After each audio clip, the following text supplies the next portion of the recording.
গ্রামের নাম ছিল শালবনী। সেই গ্রামে থাকত এক অলস লোক, তার নাম গোপাল। গোপাল এতটাই অলস ছিল যে সে দিনের বেশিরভাগ সময় খাটিয়ায় শুয়ে কাটাত। কাজের নাম শুনলেই তার গা জ্বালা করত। শালবনীর মানুষজন ছিল পরিশ্রমী, ভোর হলেই সবাই মাঠে কাজে চলে যেত। কিন্তু গোপাল, সূর্য মাথার ওপর উঠলেও সে তখনও ঘুমাত। তার এই অভ্যাসে গ্রামের সবাই বিরক্ত ছিল, কিন্তু কেউ কিছু বললে সে হেসে উড়িয়ে দিত। কাজ করে কি হবে বলো তো? জীবনটা তো একদিন শেষ হবেই। আমি কেন এত কষ্ট করব? খাও, ঘুমাও, এই তো আসল সুখ। বাবা, এভাবে আর কতদিন চলবে? ঘরে খাবার নেই, আমি একা কত করব?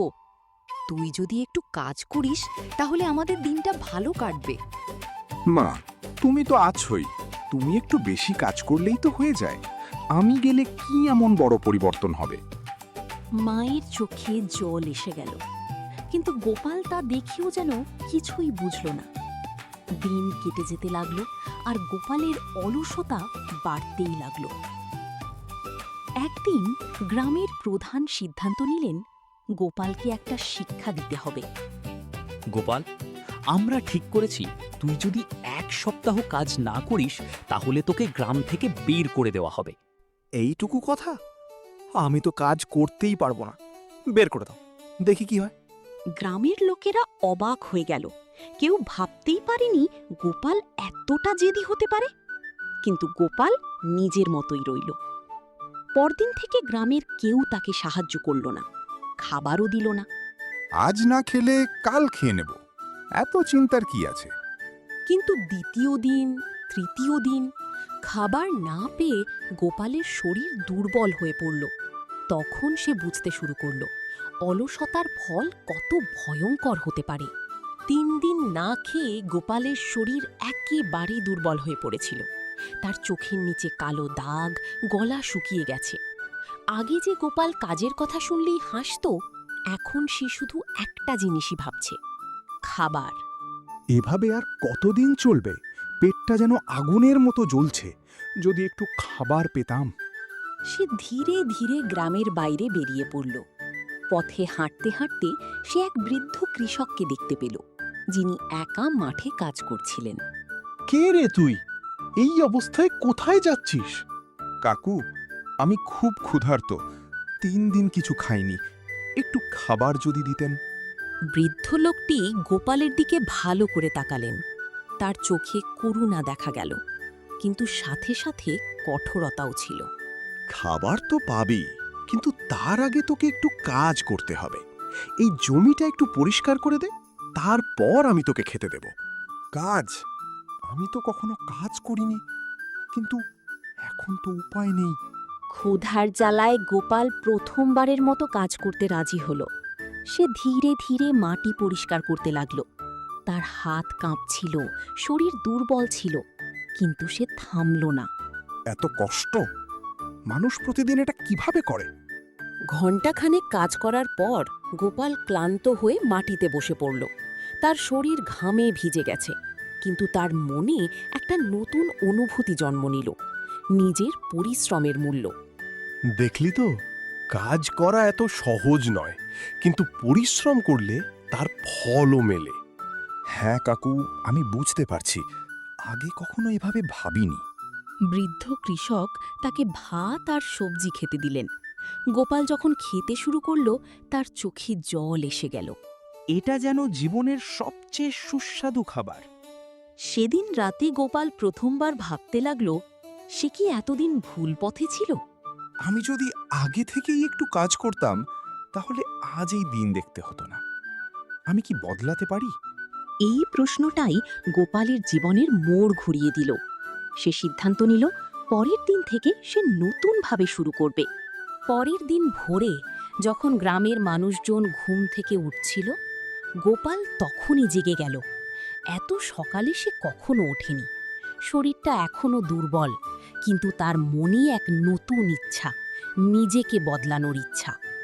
আজ থেকে আমি আর আগের মতো অলস থাকব না। যত কষ্টই হোক, আমাকে কাজ শিখতেই হবে।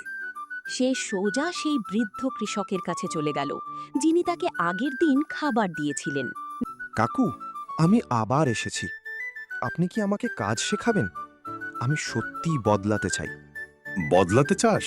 ভালো কথা, কিন্তু মনে রাখিস, শুধু বললেই হবে না, কাজ করে দেখাতে হবে। আমি চেষ্টা করব কাকু, আপনি শুধু আমাকে সুযোগ দিন। বৃদ্ধ কৃষক তাকে কাজে লাগিয়ে দিলেন। গোপাল এবার আগের দিনের মতো নয়, সে মন দিয়ে কাজ করার চেষ্টা করছিল। মাঝে মাঝে ক্লান্ত হয়ে পড়ছিল, কিন্তু থামছিল না। এতদিন আমি কত বড় ভুল করেছি। সবাই এত কষ্ট করে আর আমি শুধু শুয়ে থাকতাম। দিনের শেষে গোপালের হাত পা ব্যথায় ভরে গেল, কিন্তু তার মুখে এক অদ্ভুত তৃপ্তির হাসি ছিল। আজ তুই ভালো কাজ করেছিস। এই নে তোর মজুরি। আমার নিজের উপার্জন? এটা সত্যিই আমার? গোপাল টাকাটা হাতে নিয়ে অনুভব করল, এই টাকার মূল্য আগের যে কোনো খাবারের চেয়ে অনেক বেশি। কাকু, আজ আমি বুঝলাম পরিশ্রমের ফল কত মধুর। সেদিন সন্ধ্যায় গোপাল নিজের বাড়িতে ফিরে এলো। তার মা তাকে দেখে অবাক হয়ে গেলেন। গোপাল, তুই এত সকালে কোথায় গিয়েছিলি? আর এই টাকা কোথা থেকে পেলি? মা, আজ আমি কাজ করেছি। এই টাকাটা আমার নিজের উপার্জন। মায়ের চোখে আনন্দের জল এসে গেল। এতদিনের দুঃখ যেন এক মুহূর্তে মুছে গেল। বাবা, আজ আমার সবচেয়ে বড় স্বপ্ন পূরণ হলো। তুই সত্যিই বদলাতে পেরেছিস। না মা, আমি এখনো পুরো বদলাইনি, কিন্তু আমি চেষ্টা করছি। আর কখনো অলস হয়ে থাকতে চাই না। সেদিন রাত থেকে গোপালের জীবনে এক নতুন অধ্যায় শুরু হলো। সে প্রতিদিন কাজ করতে লাগলো, শিখতে লাগলো, আর নিজের জীবনকে ধীরে ধীরে গড়ে তুলতে লাগলো। কিন্তু তারই পরিবর্তন কি স্থায়ী হবে, নাকি আবার সে আগের মতো হয়ে যাবে? গোপাল এখন প্রতিদিন ভোরে উঠে কাজে যায়।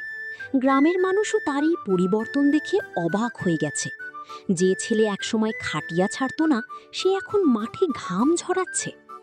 কিন্তু জীবন সবসময় সহজ থাকে না। একদিন হঠাৎ করে গ্রামের ওপর বিপদ নেমে এলো, ভয়ঙ্কর খরা।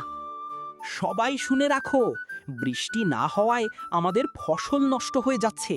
যদি দ্রুত কিছু না করা হয়, তাহলে আমরা সবাই বিপদে পড়ব। চারদিকে চিন্তার ছায়া নেমে এলো। মাঠ শুকিয়ে যাচ্ছে, পুকুরের জল কমে যাচ্ছে। গোপালও চিন্তায় পড়ে গেল। এত কষ্ট করে কাজ করছি, কিন্তু যদি ফসলই না হয় তাহলে সব পরিশ্রম বৃথা যাবে। সে দৌড়ে বৃদ্ধ কৃষকের কাছে গেল। কাকু, এখন কি হবে? আমরা তো সবাই সমস্যায় পড়ে গেলাম। বিপদে ভয় পেলে চলবে না, আমাদের নতুন উপায় খুঁজতে হবে। খাল কেটে পানি আনার ব্যবস্থা করতে হবে।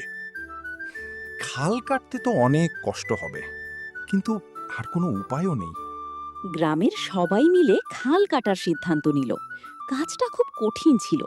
অনেকেই মাঝপথে হাল ছেড়ে দিতে চাইছিল। আমি আর পারছি না। এত কষ্ট করে কি লাভ যদি বৃষ্টি না হয়? না, আমরা হাল ছাড়তে পারি না। আমি যদি পারি তাহলে তোমরাও পারবে।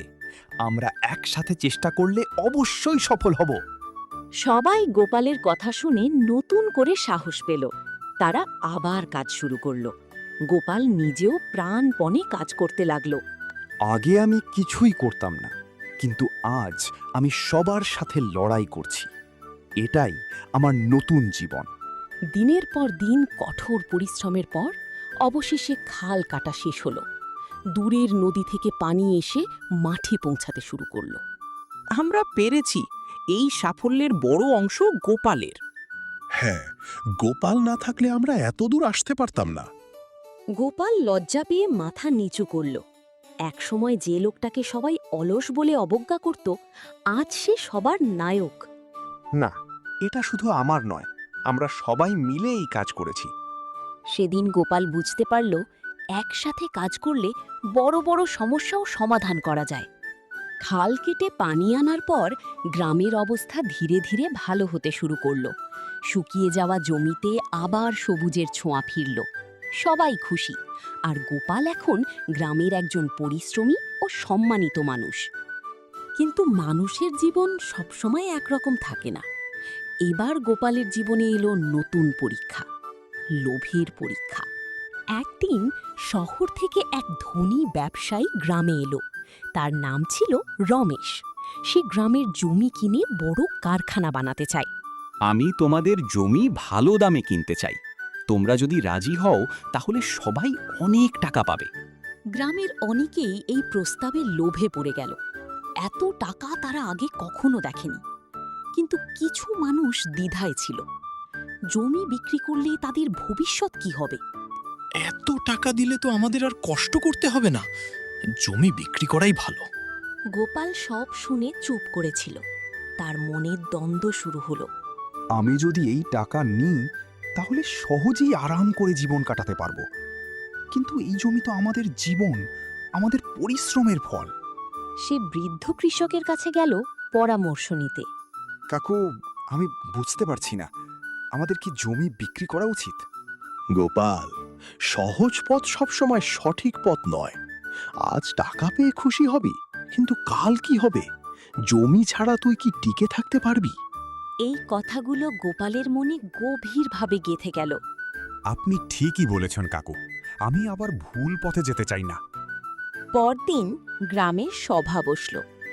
সবাই নিজেদের মতামত জানাতে লাগল। তখন গোপাল উঠে দাঁড়ালো। ভাইরা, আমি একসময় অলস ছিলাম, সহজ পথ খুঁজতাম, কিন্তু সেই পথ আমাকে শুধু কষ্ট দিয়েছে। আজ আমরা নিজের পরিশ্রমে দাঁড়িয়েছি।